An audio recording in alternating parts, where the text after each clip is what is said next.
heart's desire, I made sure I got what's mine. Hello, hello, hello. Welcome back to We Can Do Hard Things. Today, we are inviting you to a double date. It's so exciting. It is exciting. I feel nervous and excited a little bit for the past few minutes, we've been talking about our own personal rules for our double date. Like you would imagine you and your partner driving to this said double date and like you're kind of talking about like what's going to happen. Like, what do you want to talk about? Mm-hmm. Yeah. So our first double date on We Can Do Hard Things. Who is it? Megan Rapinoe and Sue Bird. What? I mean, legends. Yeah. All right. Let's do this. Okay. Megan and Sue. Here we are. And I just want to explain to you what the hell we're doing here. Okay. Abby and I decided a while back that we were going to try to have friends. Okay. Like new friends? No. Okay. Just existing friends that reboot. Like we were just going to actually talk to the people that we call our friends. Yeah. But we don't want to go anywhere or really do anything about it. So what we decided was that we were going to have double dates on the podcast. So then we made a list of all of the people that we wanted to have a double date with, and it kept just saying Megan and Sue. Yeah. So here we are. I love a 9. Thank you. I love a 9 a.m. A 9 a.m. double date. Yeah, that's actually typical for us. Yeah. Isn't it? Well, in the sober world, when you don't drink at night, like you don't go get dinner and drinks if you're not drinking. So we do coffee. Yeah. And It's friends. like, Coffee because date. it gets very arbitrary. It's like the Goodwill Hunting. It's like, do you want to get together and have some caramels? Yeah. It's like, what the hell else do you do? So what like are you caramels. guys doing? love Like caramels. what in the hell are you doing? Where are you right now? Are you in Seattle? Yeah, we're in Seattle. We're in Seattle. We're both kind of, Abby, I feel like you know this, stress and anxiety and life questioning feeling as well as we do. We're in our January sort of like, it's just every year it comes, the anxiety comes, all of the questions about my life come. And it's like, I know what's happening, it still just happens, but we're working out and doing the things and What are the sports. questions? Because We're I feel sporting. this way. I want you to understand that this is not a Sporty Spice thing. I think you're alluding to that because you just only called out Abby, but January is just a pit of existential dread all the time. For them, it's in the form of like a beep test. Yeah. What's that? That's where they're Fitness Yeah. testing. The beep test. that's Come where on, I they're. talked about I don't the beep have that test. experience. Thank God. We don't do that fitness testing stuff. It's just like the feeling of, you can't wait to get to your vacation at the end of your season. It's all you think about all year long. You can't wait. Of course, you take your, 7 days off, like your really long break, 7 days. And then you have to get going again. Somehow in 7 days, you forgot how to do everything and everything hurts and everything's like 20,000 times harder than it ever was before. And you're like, should we just hang it up? Should I be done? Why is it so hard? Is everyone else doing it this hard? No, it looks easy for them. It's just so dumb to like get ready for us, the sports. Is it like the Sunday scaries, but like times a million? Yeah. Is it like on Sunday when everything feels terrifying and you forgot how to Yes. be out in the world and do whatever it is you do and you don't think you'll ever figure it out again? Is it like that, but harder? Well, I think that Megan and I were very similar in this way, that when it was off season, we were off.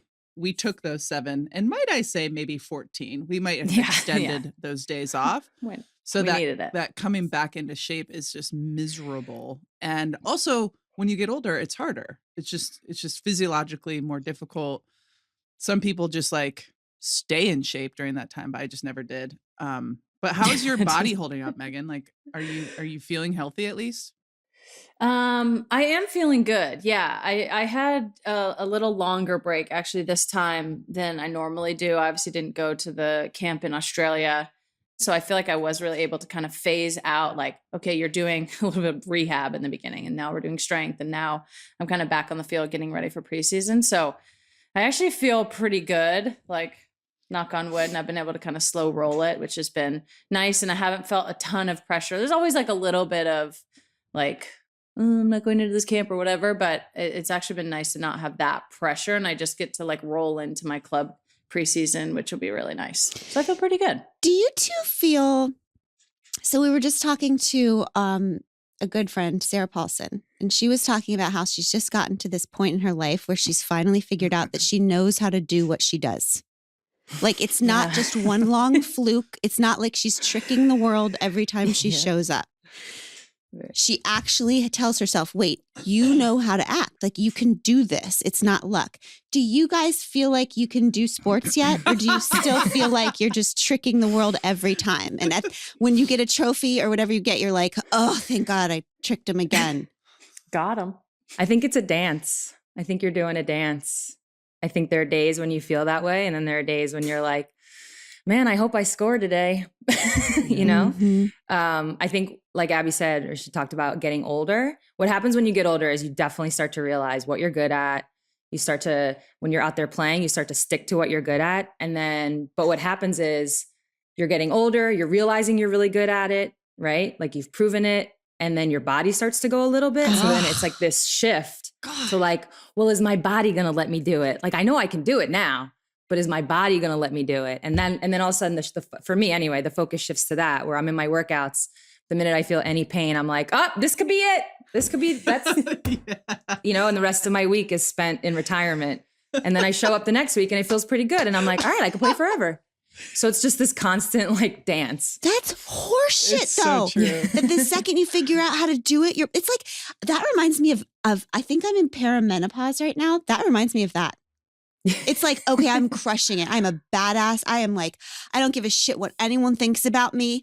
I am out there doing my thing. And it's like, oh, but I'm going to have hot flashes every 4 minutes. Like, what the fuck? Yeah, but it's like your body's going to remind you and like knock you down 9 pegs every time you start to get comfortable. It's not like, I feel like at this stage in both of our careers, it's like, if all things were equal physically, it's like we'd be busting these kids' asses. Like, it's not, it's like, I know what to do and exactly how to do it and where my advantages are and all that. It's just about like bringing this body along to get it to the point where it can like halfway do what my mind is asking. Well, and as pro athletes, y'all never are actually at, especially as we get older, you're never at 100%. So you're always dealing with something. And like that just plays a massive role into the confidence that you could take as an athlete on the pitch or on the court. So it's like, I don't know. I just think it's so fucking amazing that y'all are still playing. I mean, Sue, how old are you right now? 41. Fuck. That's how old I am. Yeah. You couldn't You're pay such me. a slacker. You could still, I can't understand what you're saying right now because I haven't listened, because I keep going back to the fact that Megan Rapinoe just called a bunch of people on the team the kids. Yeah. Like, yeah. That I the feel like a kids, 'cause great they are. grandmother right Yes. now. Yes. If Megan is referring to, wow, so you're like the old person now. Yeah. Wow. Are you the Yeah. oldest on the team now that Carly's gone? And Becky. Becky, I think, is like a month older. But And no, it's Sue, Becky you and are I. also? Oh Are you yeah. the oldie? I've been the oldest for like 5 years. And she just Legitimately. agreed to play for another year, which is amazing and wild to me. I mean, Wild. have you treated your body perfectly forever? No. How are you still moving? I'm like, No, good 41. genetics. I'm 41. Yeah. No, but I didn't do this forever, but I switched. I switched like my workout regimen. I hired somebody, all this stuff probably 6 years ago now. And that was like, I was plateauing. And then it wasn't even that like I took off. It was just like, oh, it didn't do the decline. It kind of just stayed. And then I was able to, like you guys talked about, when you get older, you are just smarter, you're more experienced than these players. So you can use that as long as your body's there. So I just found a way to keep my body like hovering. And that's how, like I always say, like people talk about father time. I'm like, I'm just trying to tie him. Yeah. I'm not trying to win. That's good. I'm not trying to win. I just need to tie. Just keep up. You guys should become, well, you already are, but if you're a writer, you don't have to give a shit about your body. I don't even have to like make it up the stairs to have a I'll good be day. at the bottom of the stairs writing. Yeah. That's right. That's right. So how did you guys meet? Yeah. Go ahead. Oh gosh. Yeah. The quick sort of version is, Abby, you know the like Olympic NBC Media Day. Uh-huh.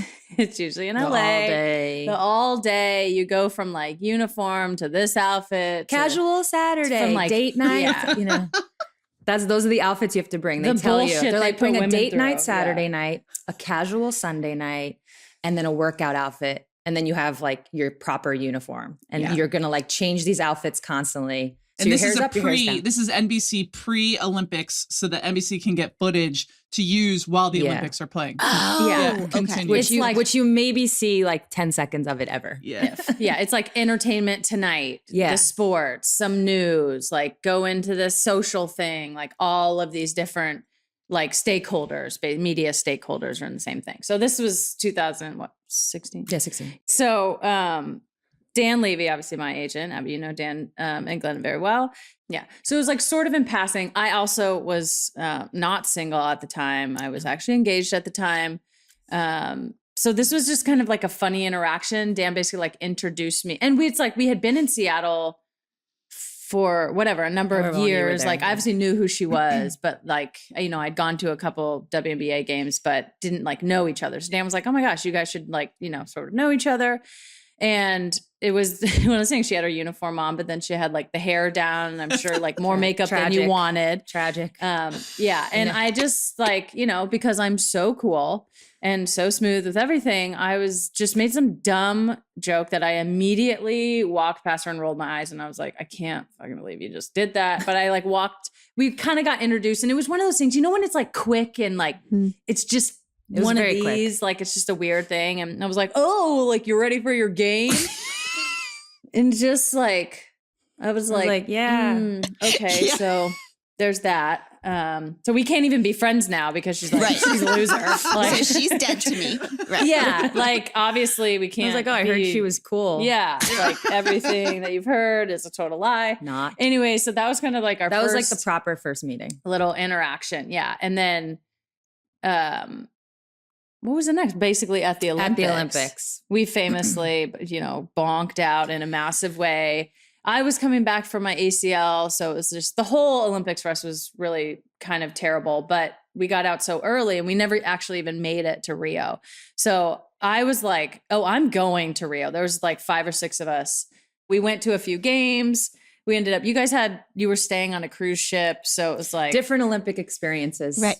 Different Olympic budgets. experiences. Different budgets. Ah. Wildly different. I mean, she Wildly said, different. what is it called? Manaus? Manaus. That then appeared on 90 Day Fiance. Yes, the hotel. The hotel did. And I was like, I started watching that one season. I don't regret it. I don't No. regret it. It's not something I'm proud of, but I don't regret it. And I was like, oh, they're in this like crazy Brazil. She's like, that's where we stayed. That's where we stayed. That's where we stayed. I was like, what? My clothes are still damp. It's So, like it was Different it was awful. experiences. And Yeah, so just anyways, real it's like- quick, can you explain to us why? Why? So it's actually very simple. USA basketball, the umbrella is both men's and women's. There's a lot of like, how do I explain this? The NBA is very much involved in our USA basketball experience. It's kind of all one big umbrella, actually. Like the NBA kind of owns the USA basketball rights and it gets there's a lot of detail to it. But with that, there's a certain standard in which the men are treated and we get treated the same. As we should, as we deserve. Go but fucking that's figure. basically what happens. Yeah. So it's like they charter, we charter. They actually cannot stay in the village. They're just entirely too famous. It's the times we do go in there with them, it's wild. Nightmare. So we always have to get something outside of the village. We, unlike you guys, we stay in the city the whole time. We play the whole time. We stay in the city, whatever city it is, the whole time. And our traveling party's huge. We can bring guests. Cool. So they get us like a hotel, or in this case, they couldn't find a hotel. Like logistically, that made sense. So we stayed on a cruise ship. It was like below deck vibes. Very So It's Yeah. a much cool. more like enjoyable, It is. relaxed You're not grinding. environment where we're like, you have 1 hour a day of family time. Yeah. I'm like, it's okay. like jail. Yeah. It's like, okay. Like, Visitation. yeah, everyone being miserable, that's going to help us, our performance Yeah. on the field. Mm. You guys just have Pretty much it. more. But it's weird. It's like they're not on contract like we are. No, You it's a haven't normally totally been. It's like these different events. model. Do you get paid more like than the soccer? Like, do you actually the women? Right. So it doesn't translate to actual. Yeah, they don't even paycheck. get like different. paid really. It's like kind of we do, get but- bonuses for winning. No, so- but I mean like in the WNBA. So we're talking so- two separate things. USA basketball Yeah. is different than the WNBA. Okay. Right.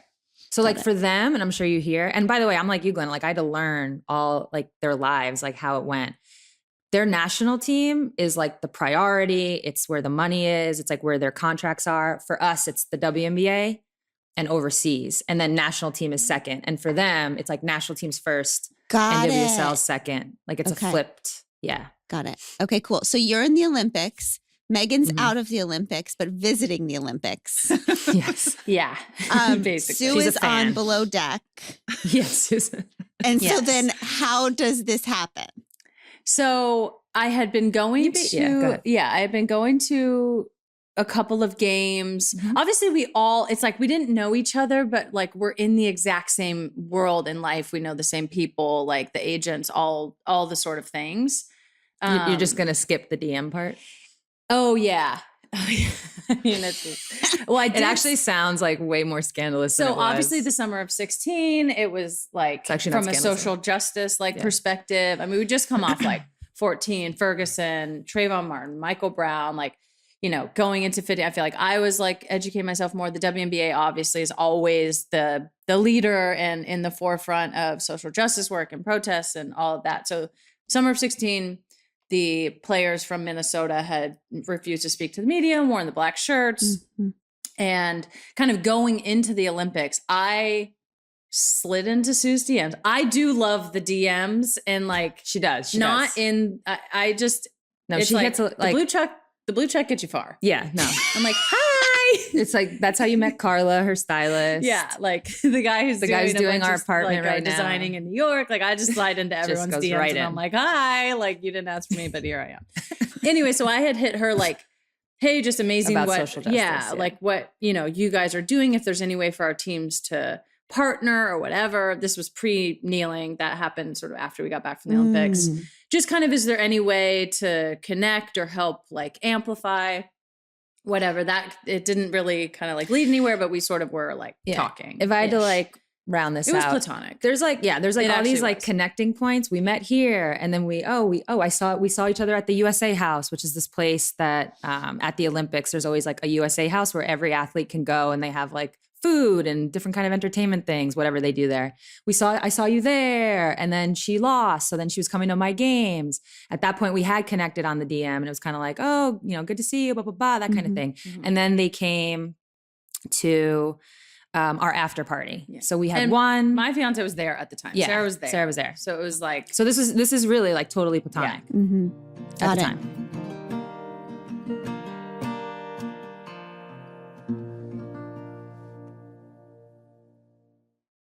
I'm Kristen Press. And I'm Tobin Heath.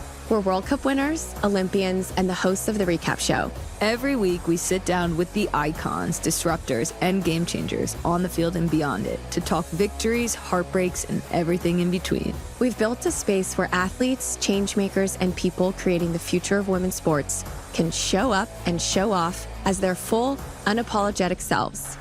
Follow and listen to The Recap Show wherever you get your podcasts.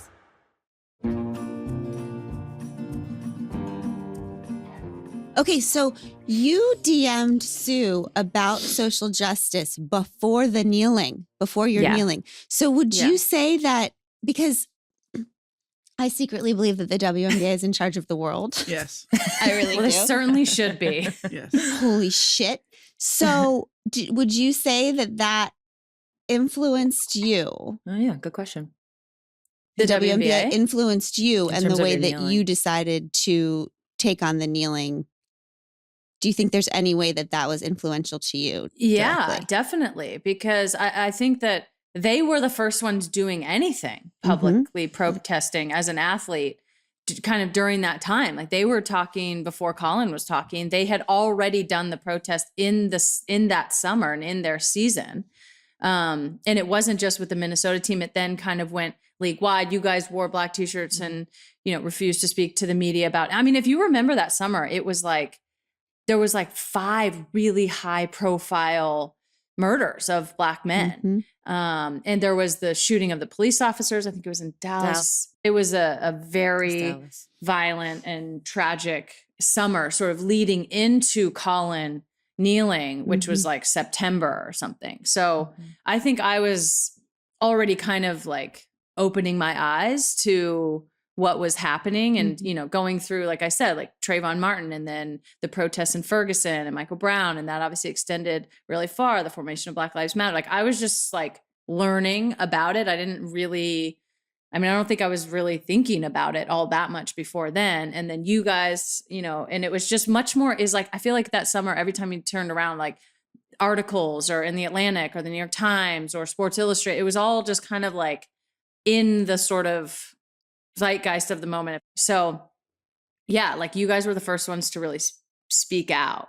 And I think even in my sort of like implicit bias, I think back then I would say Colin was probably a bigger influence because obviously when he spoke out, he got so much more, media attention. It's the NFL, but like really they were saying they were doing the exact same things, in the best way that they could or in the most impactful way that they could sort of prior to Colin even kneeling for the first time. Yeah. So amazing. And Sue, that was mostly Black women led, right? Is that the way that it, yeah. Absolutely. Yeah. It was Minnesota Lynx is really the team. And you would say Maya Moore, Simone Augustus, Rebecca Brunson on that team, Lindsay Whalen, those 4, like I can picture the image. There's a picture of them standing kind of at like a press conference they had made shirts. I forget the man's name who died in Minnesota, who was murdered. Castile, maybe Philando. Yes. Yeah. Yes. And that was the instigator for them because this happened in our state. And when they did that, the security guards who are generally like off-duty police officers, they walked out. And then the rest of our league was like, wait a minute, like we need to, support this, be a part of this, make it bigger. And that's actually the first time we really started to learn the power of like the collective. Like, yes, it was big when Minnesota did it. Because then I think New York Liberty followed. I think maybe Phoenix Mercury followed. Then the whole league followed. And it was like, oh, when we're all doing this, then it's like a big boom versus just one team here, one team there. So that was actually, in terms of our journey as a league, that was the starting point of realizing the collective power. Then the rest of us don't even understand, I don't think consciously, the power of what you all do first. Because I remember seeing the whole Loeffler situation, the Kelly Loeffler thing. This is the 2020 election. Right. That terrible woman. Or the 2018. Right. And then, I don't know numbers. No, this is Loeffler is 2020. 2020. Yeah. Yeah, she but was I remember already seeing a the senator. Vote Warnock t-shirts. And Yeah. I remember being like, who's that? Yeah. So how weird is that? That like, a year later, we were all like, this was my idea. But that team was the first. And that was so brave and amazing. Like, wasn't that the owner of, Loeffler was the owner of the team? And these women all walked out with Vote Warnock t-shirts on. Of the so players badass. of the Atlanta Dream. Yeah. Dream, right? Yeah, the Atlanta Dream. The whole league did it, our entire league. And that was like the beauty of the bubble. Obviously, we're in a bubble because shit's crazy, COVID, so much George Floyd, like there's so much happening but the beauty of the bubble was we were all together. So you can, and you know how it is. I mean, how hard is it to get on a Zoom with 2 other people, finding time? It's impossible. So for 144 women to be in one place at the same time, you could just like strategize. Cause we were like, I know you're not doing shit. Get on this thing, like come meet me. Yeah. You guys were really the sort of like the snap or the whatever firecracker. Obviously, shout out Stacey Abrams and Fair Fight and the activists on the ground. They were setting the like groundwork. That was like speed dial. It did feel like the moment where it became more of a national thing or more thing that the casual person was thinking about. And then you guys saved the Republic by getting us 2 more senators at least. Even though we haven't really done enough with the advantage that we don't have. Anyways, we don't need to get into that. And then you think about how much attention and credit women's soccer gets for things. Yes. it's so fascinating and well, Megan and Sue, why would you say that women's soccer tends to be more celebrated in this country than the WNBA is?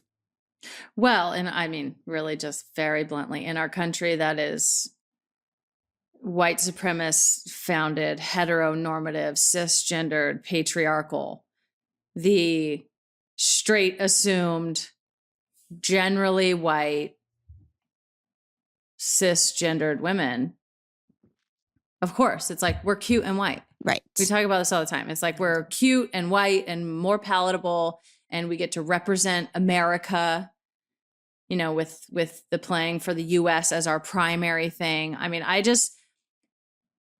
it's like I just can't get to any other conclusion other than the WNBA is like tall and black and everyone thinks everyone's gay. Mm-hmm. And think about the society that we live in. Yeah. And they're always compared to Counterparts. the counterparts, which is the NBA. And I think people in America have a much better knowledge of basketball than soccer traditionally. And so, I mean, even when people say like, oh, you guys are so much better than the men, I'm like, yeah, it's really not like the goal, first of all. And also it's just like, it just leaves out so much nuance where I think like, you know, every LA Fitness YMCA basketball guy like thinks that he could be the best player in the WNBA and he just can't. Mm-hmm. So I think it's really simple. I think that's why. Yep. I think so too. From Yeah, my massive sports background. So you had all these meetings and run-ins. Sue, when did you know, oh shit, I'm in love with Megan?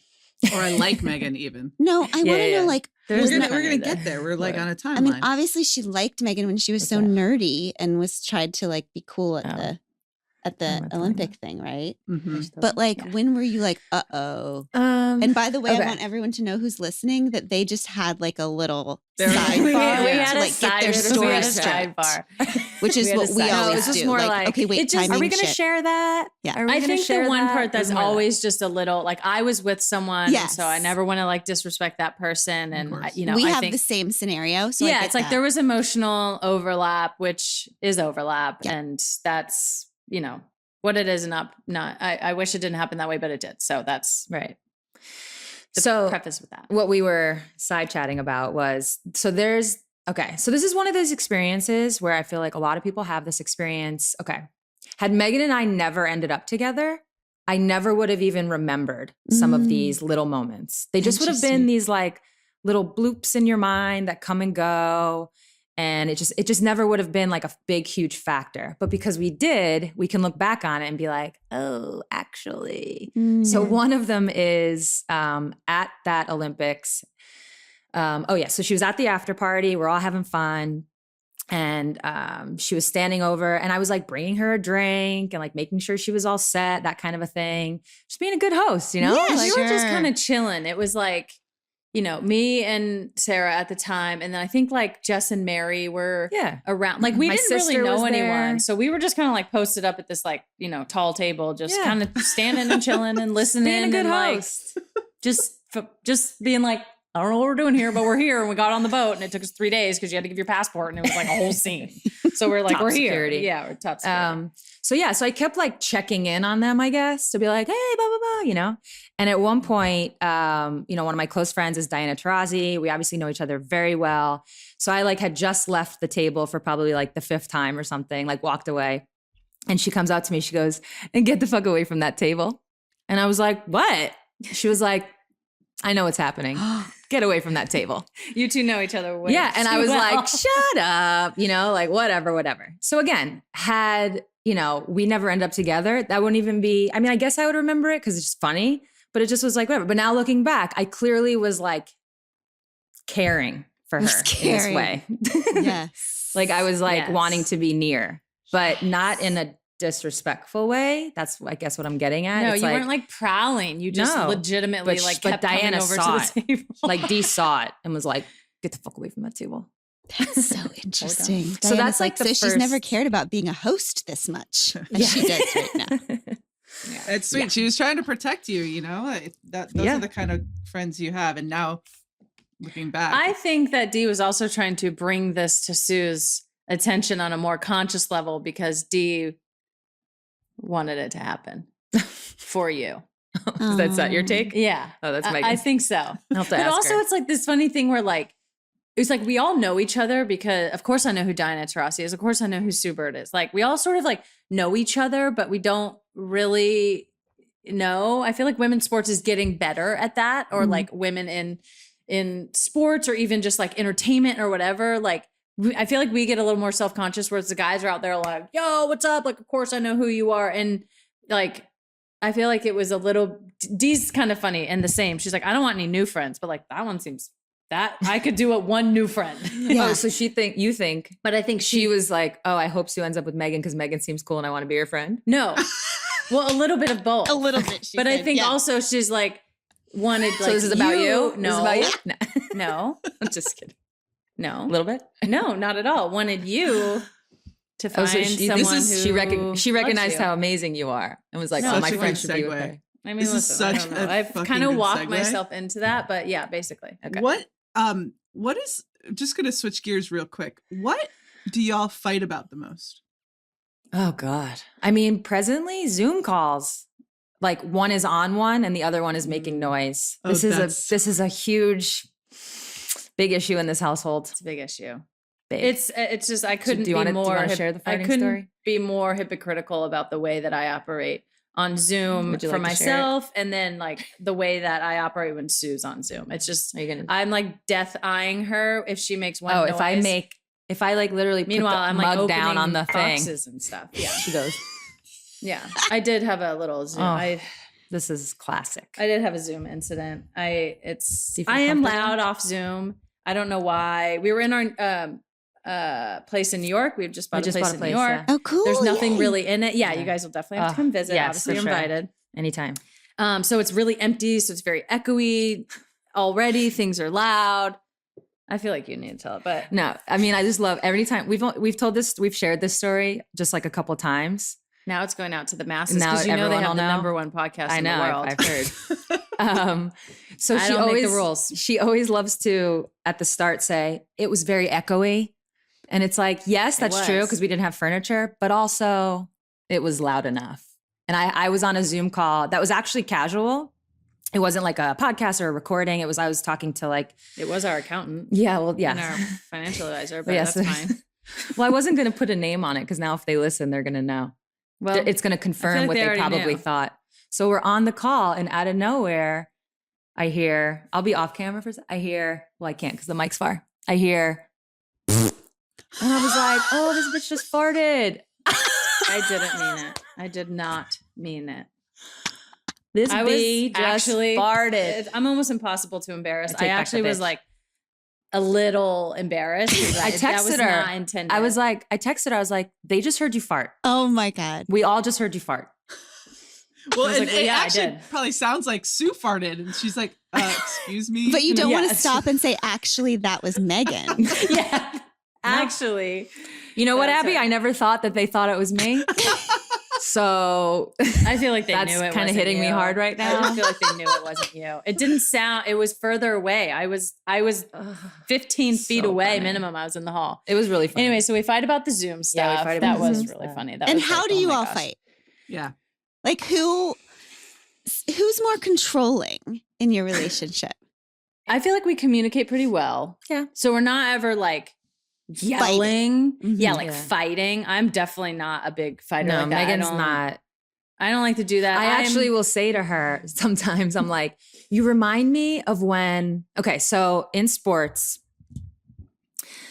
referees are a big pain in the ass, right? So sometimes you'll like look at them and be like, what the hell was that? And the referees that go, you're right, my bad. You can't argue. They just like nip you and they like neuter you almost. And you're just like, and you want to have this because a lot of referees will be like, oh, I didn't see it that way. And then that's your chance to be like, well, you didn't just see that girl hit the other, you didn't see this, you didn't see that. And then when they argue back with you, it's like this back and forth. But when a referee says, you're right, ends it. And sometimes I'll be like, you're acting like that referee right now but this is a compliment actually. What Megan is really good at is like, she hears you.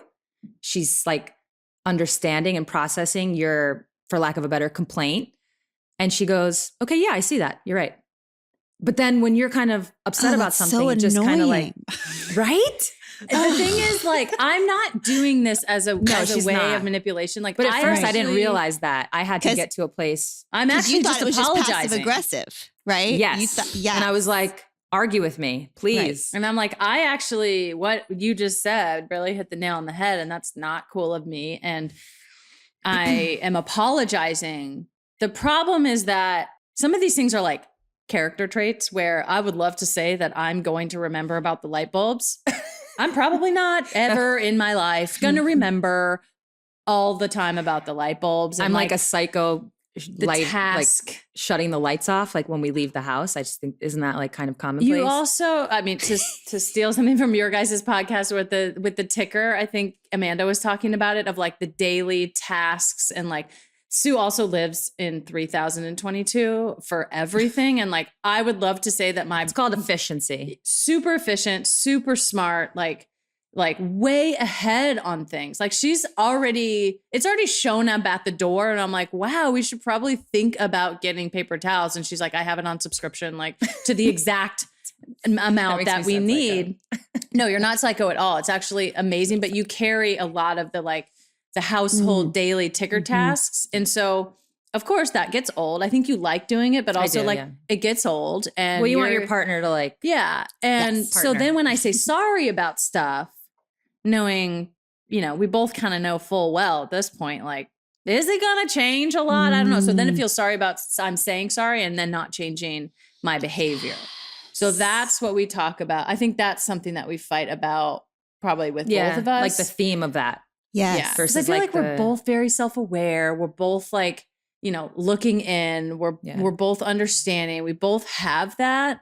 But then it's like, sometimes I just feel like you have to accept shit about your partner because it's not changing. They are who they are. And it's like, we can always be better, but you're not going to change the core of who your partner is. I very much believe that.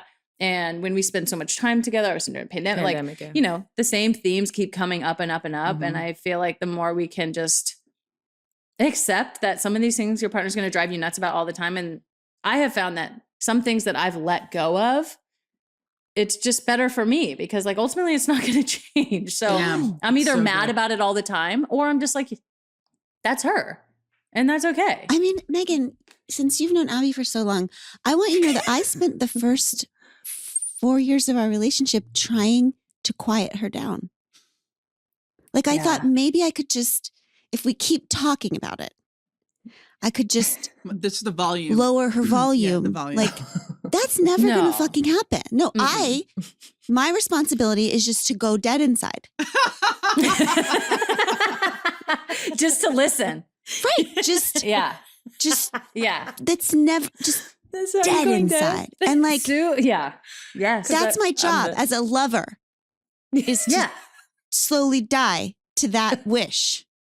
And like for you, I'm never going to put things back in the right place. I'm never, I think we've gotten to a place where we're starting to accept that. yeah, you because know? what Megan's saying, Yeah. if I say to you, I'm sorry, that implies that I am going to do it differently. And I am change, never, ever going to do it differently. Ever. That's right. That's the thing. Ever. No. Like it's just not going. Now we can become better at things, more aware. We can do this, we can do that. But like the volume of Abby's voice is the volume of Abby's voice. Right. That's like a natural, that's like asking, her to change who she is on the inside. It's just like Hard. not going to happen. No, and it doesn't go well, Megan. Although When will I say- try, it doesn't go well. I will say, I do think that I have gotten less loud. Really? Do you? Do you think that? Do you think someone tell you that, or you just? Is I that have. your opinion? Who told you that? Because Yeah. they lied. Yeah. Who told Yeah. you that? Right. So No, there's interesting. just, I love There's what those Sue said. things. She said, I want a partner that partners. Mm-hmm. I love that. It's so good. Mm-hmm. But she does. I mean, I'm sure same. It's like you do. yeah. It's just there's these certain areas that are more like my wheelhouse, and I want her to participate in what I'm good at to like help But Yeah, then to her point, you have to realize that's not their thing. They're not going to think of these things. Yeah. This has been like the ongoing. ticker, The that- ticker's fascinating. That thing has changed my life. Yeah. Like now I have to actually like write it down, like ticker. So she'll walk into the room. She's like, "What are you doing?" And I'm like, "I'm tickering right now." And it's just like, I'm literally sitting there by myself thinking of all the things that needs to get done. Yeah. It's awesome. Yeah, you guys gave me a real word about that. I had to look in the mirror about that because I think it was Amanda who said, like, when her husband comes in and he's like, "How can I help?" That further proves you have no idea what is going on in our life. And I would ask Sue, "How can I help?" Like an idiot. And I'm like, I got it. I was like, oh my God, I'm doing this like awful thing that just, then I say, "Oh, how can I help?" Which further proves how much I'm totally out of the loop. So I was like, you know what? Figure it out. Figure out a way that I can help. Figure it out, Megan. I don't know. That's awesome. So thank you guys for that.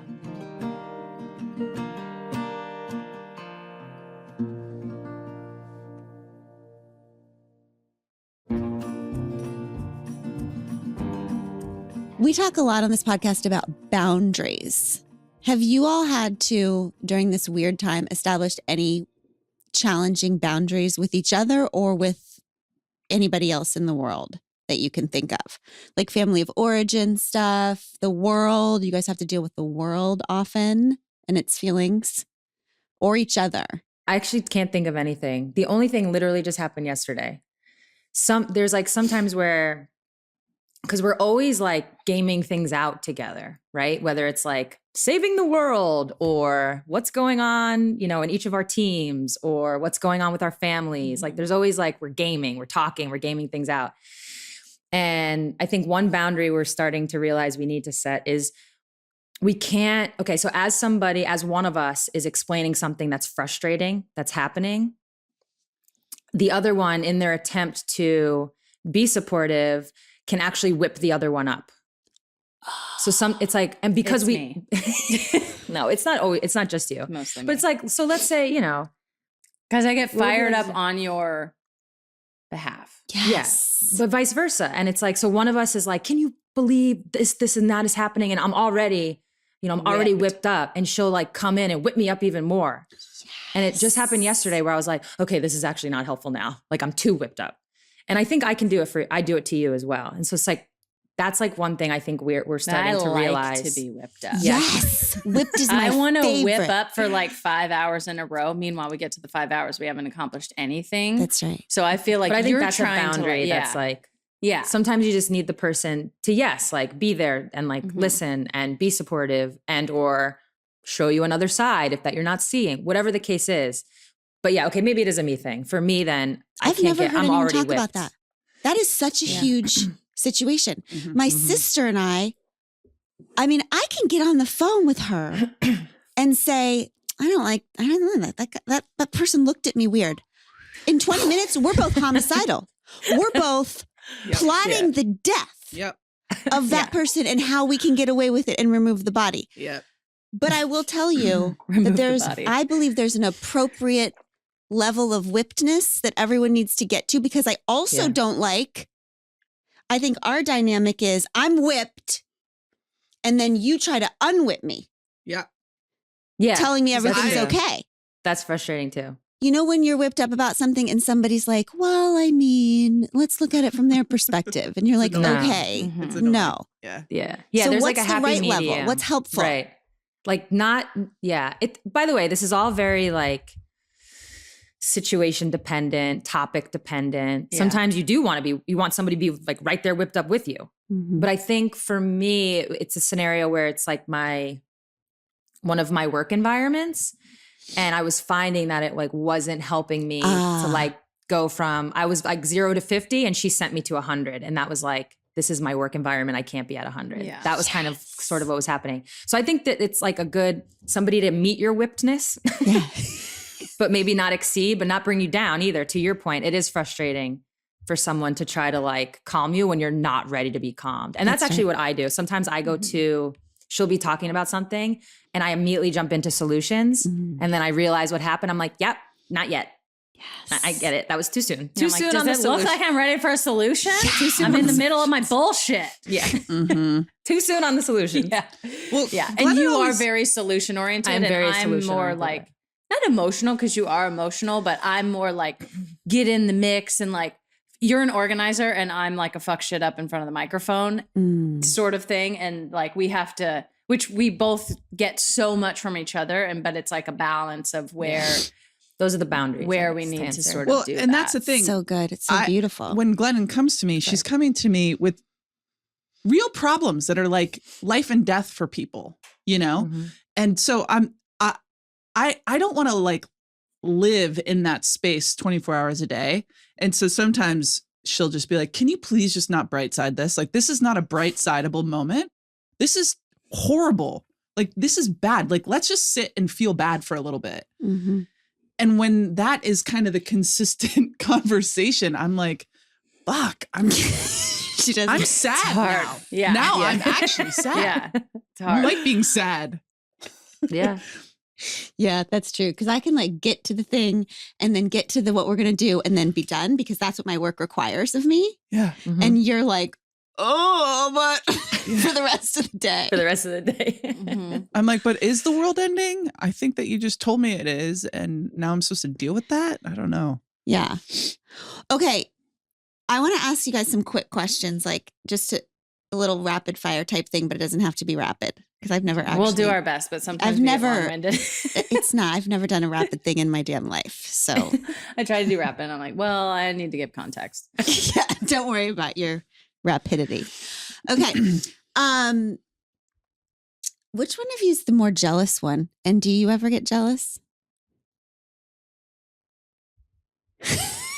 I am not Yeah. generally she's not. a jealous person. I don't get like too whipped up about that, but also it hasn't really happened with you. And I feel like What? I could be. Yeah. She's not. I'm not. She's not. I think But with it's more me you- because she's literally not. Do you feel like you're jealous? I don't feel like you're. I'm more jealous. I don't know that I'm like a I guess you're not gonna be super jealous outwardly person. that I'm way. more jealous. I'm more jealous contextually than you, or conceptually than you. Mhm. I feel like For we're sure. both jealous. Do you? No. You're definitely more jealous than me. And also, if somebody comes into our situation where I get a weird vibe with, I'm like, cut all ties. Yes. Yeah. Cut them off. Cut all ties. Because I I've can been, tell the you know, story. traumatized in my past. And so when I feel the feeling, I like tell you, I'm like, that person crossed a boundary. I don't know what it is. Maybe nothing has happened. Like literally, they're probably wonderful people. That's always a fun conversation. I've had it a few times. I can't Are ever they speak to wonderful? you again, nor can I explain to you why. Why? Yeah. Godspeed. And then sometimes I feel like it's like sometimes it's like I know that people Or vibing? like you I or took it you next know whatever, and sometimes I just like don't feel threatened, and I'm like, well, they want to. You do understand what's happening right now, like they like you, but it's fine because I don't feel threatened by it. But if don't ever give me anything to feel threatened by. That's so interesting. That's amazing to me. So is the fact that I feel jealous of certain people, and I haven't been jealous for years, but that's also because we haven't seen any other human beings probably. That's right. Yeah, COVID that's has true. helped. Direct Right. correlation. Yeah. COVID has made me a more mature person. But is it because I feel actually threatened? That's so embarrassing. I don't know. I don't either. I'll think about it. Okay. What do you guys do for fun? Yeah. This is a theme for us. We try to figure out what is the thing that you do that isn't related to like your productivity or that you get nothing out of except for enjoyment. I keep trying to bring up things that we can do for fun together. Like I just brought up the other day, like, I think we should get into pickleball. Like activities? She wants me to play a fucking sport with You'll her. learn when you get retired, Megan. You'll learn that like you're You like, gotta get I don't it know out. what I'm gonna do. What Yeah. what am I gonna do to work know. out and have fun? Because you got to do it at the same time. Well, we do just because we have children, and that takes up all of our day. Mhm. I mean, I know the Listen. answer. Okay, you go first and then I'll give mine. I think what what we do together really well is understand that we need other people. So like we have a great friend group that will make sure we get dinners in with, or like plan a weekend and go like hang out at their house. We've done vacations. I think the dinners part is a big part of our life, like finding a cool new restaurant or one that has been around forever that we've never been to, kind of checking those boxes. Those to me are like our outlets and things to do. I try to get her to do, I'm like, I love board games. And I've tried to like get her into like backgammon or something like that. This is also even when I was teaching you dominoes the other day, you were just like I was like, wait, did you? I'm like, did you like it? Yeah, I did. I was like, did you? I don't know. Did I? I don't know. Also, I think that there is something about my insecurity. Like you are so smart, and especially when we start playing games, Sue has the ability to hold 25 different fully gamed out situations in her head at one time.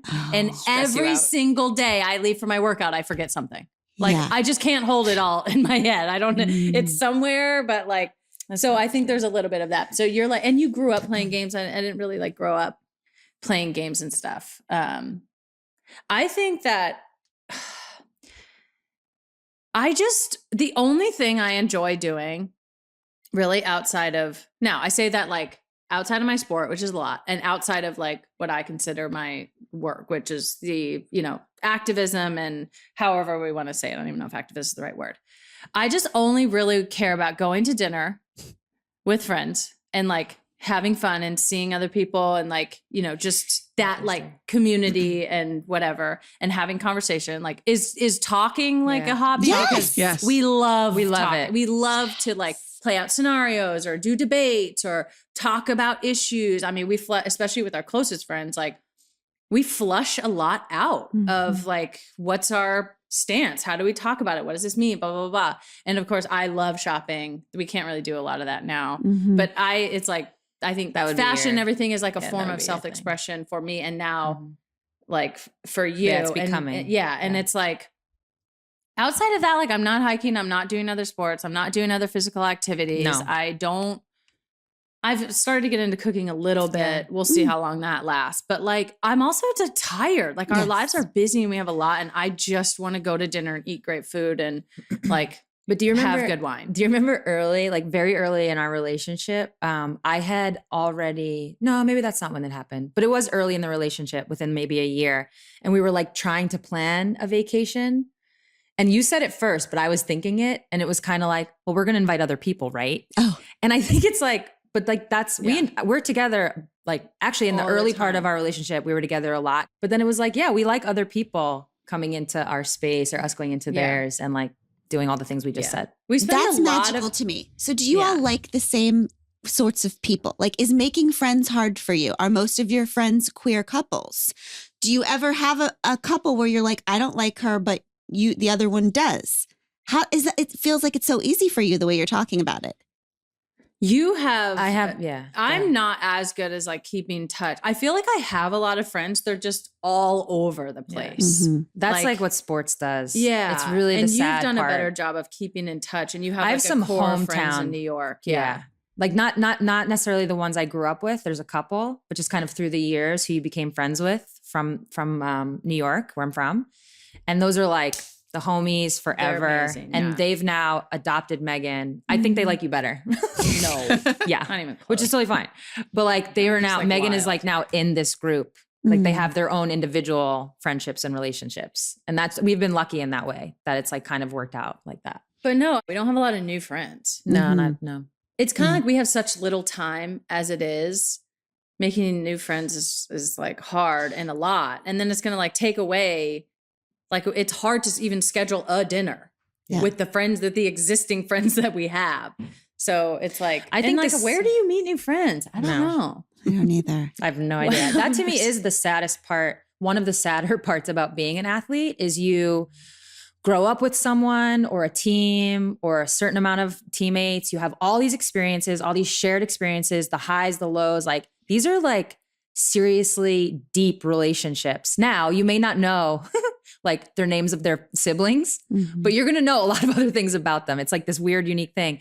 But at the same time, the ones you do become super close with, life goes on. You all live where you live. And then like I spoke about Diana, she lives in Phoenix in California. And outside of the WNBA season, if I see her once a year, I feel lucky. And I know it's the same for you and a lot of your friends. Like, I'm sure you guys spent all this time together. When's the last time you saw each other? Like, it's just, and that to me is like the saddest part, because those relationships would continue to thrive and they just kind of get stunted because you're so far away from each other.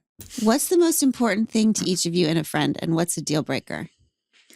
Ooh.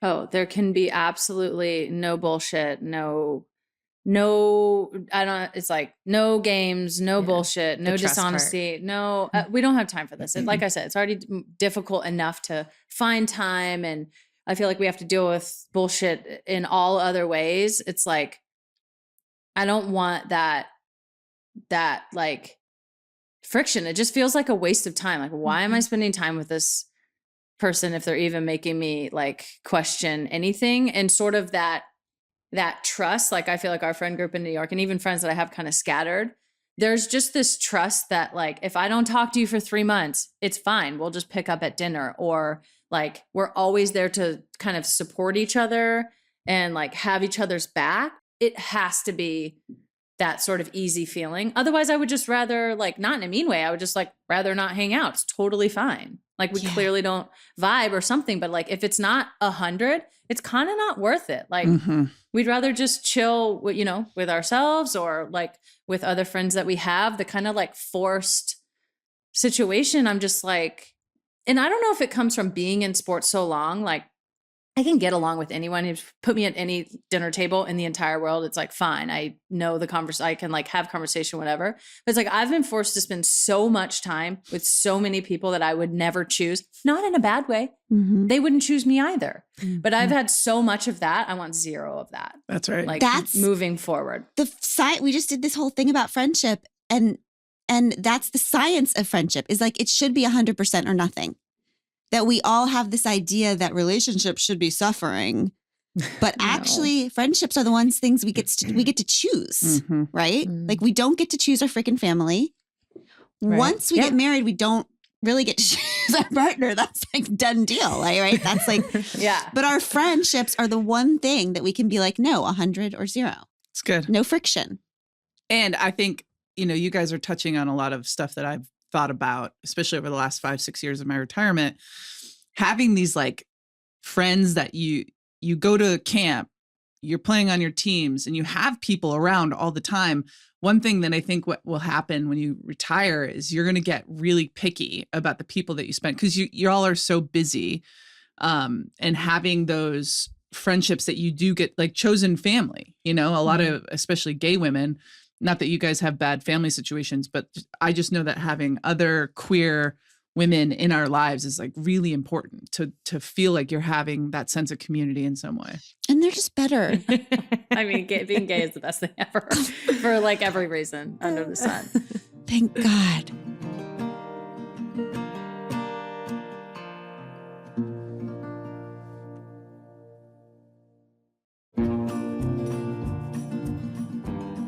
Okay, we kept you for too long already. This is called We Can Do Hard Things. What's the hardest thing you're dealing with right now before we leave in your life?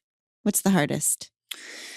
I mean, I think for me, I've said I was going to play another year. It's more than likely my last. So there's the whole retirement, which is really code word for like identity and like, who are you without this? So that's like always just kind of swirling in the back, because then I was saying earlier, how some days I show up to the workout, I feel bad. Some days I feel good. On the good days, I'm like, maybe I just do this literally another couple years. And I know that's just me holding on to the identity, not the game itself or any of those things. So I think that's probably the hardest thing I'm dealing with right now. That's so honest and beautiful. Yeah. I mean, the aging athlete is tough, because I can't, my life has never been totally wrapped up in soccer either. I've always felt my identity firmly in other places, which sometimes is like worse, because I'm like, do you want to do this? Like, do you want to keep doing it? And a lot of other things are wrapped up in it. So that's a little bit. And then I think trying to live trying to create a world that takes me fully into account. I'm sure you guys feel this way. I think you feel this way being in women's sports. Like every day I'm like, this is insane. Like the world that we live in is completely insane. It doesn't take our full selves into account and so many other full selves into account. And so how do you, because it's not like we can just go to another planet on a more, evolved place. Like this is where we are, but how do I like live outside of that while breaking that down, but like not getting bogged down by that? Like almost like trying to live in the future and setting things up and doing things differently, I think is always like a challenge, because it's like we can't do things the same way that whether it's successful, male athletes or successful, media people, whatever, like we can't do it the way that it was done. And it's a really difficult trap to not fall into, because it like makes you think that you can. And they're like, just do this and just do this and just do this and So say this good. and blah, blah, blah. And then you get to the end where you've done everything and they're like, yeah, it's still not, you're Yes. still not in. And listen, but you have to keep doing that, Megan and Sue, because y'all are trailblazers, and trailblazers are always questioning themselves. Like whether we want to believe that or not, trailblazers are like, fuck, what am I doing? Sue, and I'm sure a lot of people tell you this, just really take in everything and enjoy your last year. And what I will tell you is that my life got so much better when I retired. It got so much better. People are The saying biggest fears that I had were where I was going to make money, how I was going to make money, and what I was going to do to get healthcare. And the truth is, I've made more money in my retirement.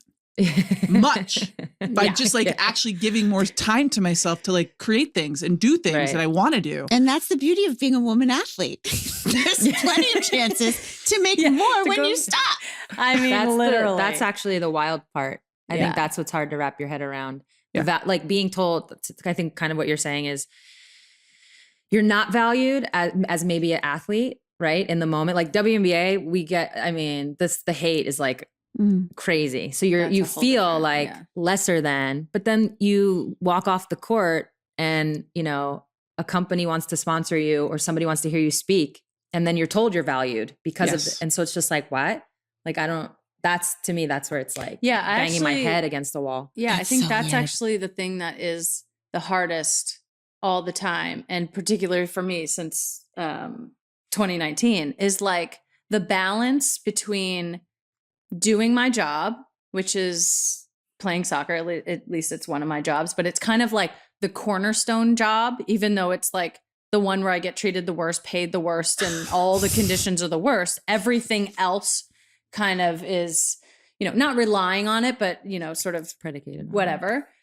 And so what's the balance between like doing my job and then like securing my financial future? Because especially being older, post 2019, like I'm not an idiot and I'm not gonna like be like, no, I'm gonna focus 100% on soccer so I can be the best player that I can be and like totally forego my financial security in the future, nor should I have to. But every minute that you go this way, it takes away from soccer. And then just constantly feeling like you're at odds with yourself and with your career and all of that, and how difficult it is to actually just be a women's professional player in any sort of league, with coupling that with this weird, world that's exploded for us kind of off the field. So it's constantly trying not to hate everyone all the time.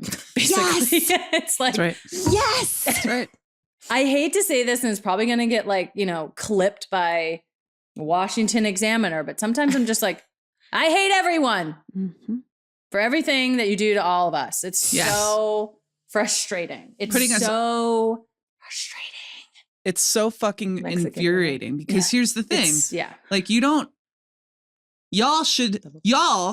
should be able to, at this age, at this time in your life, be able to walk away completely fine and financially set for life. But like we're women athletes, so it's like constantly fighting that battle. And no, totally. It's and like like the great fighting the saying. powers that be to break things down. But I would really love to just, quite frankly, never deal with US soccer ever again. blow it That up. would be my goal. That's going to be the clip.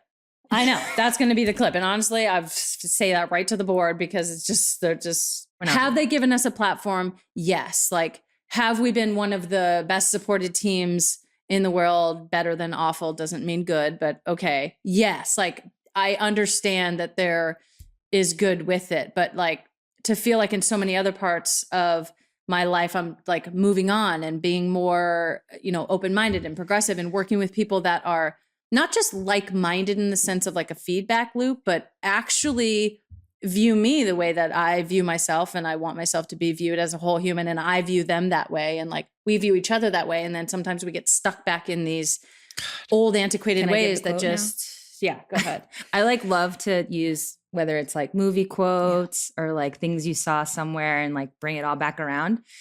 And I don't know why this ever stuck in my head, but I feel like I say it pretty often. It's from the movie Selena. And it's when her dad is like, we have to be more Mexican than the Mexicans and more American than the Americans. And I feel like that is the life of a female athlete. You have to be like, whatever it is you're supposed to be over here, you have to be that times 1,000. And whatever it is you're supposed to be over here, that times 1,000. And you're just stuck in these places. And it's actually different for every athlete because everyone kind of has their own lane, for lack of a better, that it might show up in. But yeah, it's like Selena's dad said. That's how I feel it's all like the time. I don't know if we're going to name this podcast I Hate Everybody, or it's like Selena's dad said, because both I love. Yeah, it's good. Yeah. Well, maybe we'll title it, It's Like Selena's Dad Said. I hate everybody. Yeah. Right?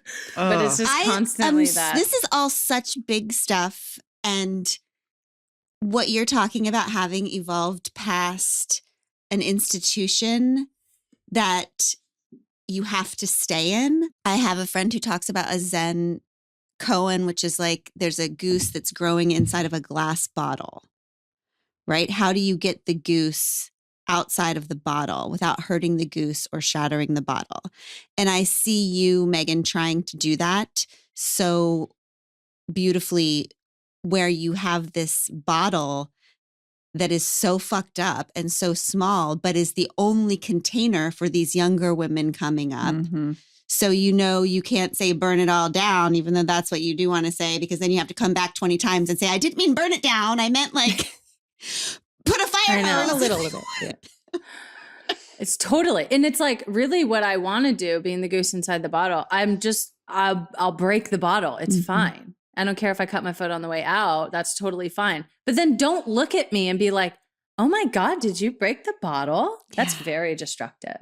Right. And I'm like, okay, well, I'm sorry I couldn't fit the lower half of my body through that tiny opening at the top. Like, it's like people want to acknowledge for female athletes now, or women who play, female sports. Like, we know it's not what it needs to be, but also like, don't talk about that too much and don't push too much. And also we'll be the ones that'll continue to, set the benchmarks or make the rules or whatever, when actually we do have all the answers. I firmly believe that. I feel me and Jessica Clarendon, the woman that I work with full time now, Leisha Clarendon, is her wife's place in WMA. So obviously, we have like this whole, fuck it up brain trust going on. At least we try to. We always talk about living in the future and like just telling people like, it's going to be okay. You guys aren't going to die. Come with us. It's like, everything is going to be okay. But we do kind of know how to live in the future. And like, I feel like if you gave us the keys, I'm sure you guys feel this way, like to whatever institution, whether it's sports or media or this, like I could do a good job. I just know that. But it's like, how many other people think that? Is it just us thinking that? And, having to try to convince everyone else like we know what's going on. But yeah. Well, if we want to know how to do it, we can watch the WNBA. I mean, that is true. For fuck's sake. Yeah. The t-shirt the goose has on Yeah. It says vote one. in the glass bottle of the WNBA will lead the way. Right? So We true. adore both of you. Megan, I've adored you forever, but Sue, I just knew you'd be as wonderful as you are. Thank you. And thank you, Sue, for your intense gentleness. I have noticed that every time you start to say something that is a sports metaphor, you start it with, in sports. And I know you're talking to me and trying to help me through. And I And the notice it. listeners. I see you. And I thank you. Thank you. I love your take on sports. Yeah, Julie. we It's love the it. be- I actually your feel Twitter more, feed. I feel closer to you in the way that I feel about sports than anything else that I've ever read or whatever. I always say the sports. Yeah. I'm like, go sports. Like what? And it's just a wild It space. is a wild and I'm space. like, this is so weird. Go sports. It So is. anytime you chime in, it's just the best The thing ever. best. I'm like, what she said. Yeah. So good. It's a beautiful thing to come to the sports with beginner's mind. Well, we're and try to lucky. make I sense mean, of it. Yeah. You're all our icons, not just sports icons, but really feminists and women in the world that are doing world changing things. And I can't wait for y'all to retire. The world actually Same. kind of needs New you on this friends. side of the. New friends. Yeah. Yeah. I'm excited for it too. I'm excited to see what happens when It they're, just when gets they're out of better. the bottle. Yeah. We love you. Go do all the things. Try to be quiet when each other is on Zoom meetings. Megan, stop being Thank such you. a hypocrite. It's so true. So Share your feelings. And to the rest of you. Oh, they're so cute. They are so I'm cute. so glad you have Gosh. each other. All right, when things get hard this week, don't forget we can do hard things. That's We'll right. see you back next week. I give you Tish Melton and Brandy Carlisle. I walked through fire, I came out the other side. I chased desire, I made sure I got what's mine. And I continue to believe that I'm the one for me. And because I'm mine, I walk the line. 'Cause we're adventurers and heartbreaks on map, a final destination we lack. We've stopped asking directions to places they've never been. And to be loved, we need to be known.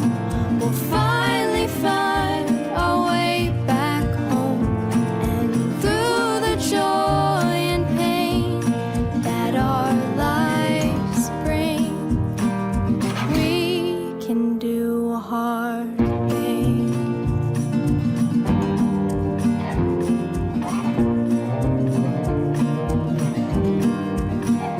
I hit rock bottom, it felt like a brand new start. I'm not the problem, sometimes things fall apart. And I continue to believe the best people are free. And it took some time, but I'm finally fine. 'Cause we're adventurers and heartbreaks on map, a final destination we lack. We've stopped asking directions to places they've never been. And to be loved, we need to be known. We'll finally find our way back home. And through the joy and pain that our lives bring, we can do hard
We Can Do Hard Things is produced in partnership with Cadence 13 Studios. Be sure to rate, review, and follow the show on Apple Podcasts, Odyssey, or wherever you get your podcasts. Especially be sure to rate and review the podcast if you really liked it. If you didn't, don't worry about it. It's fine.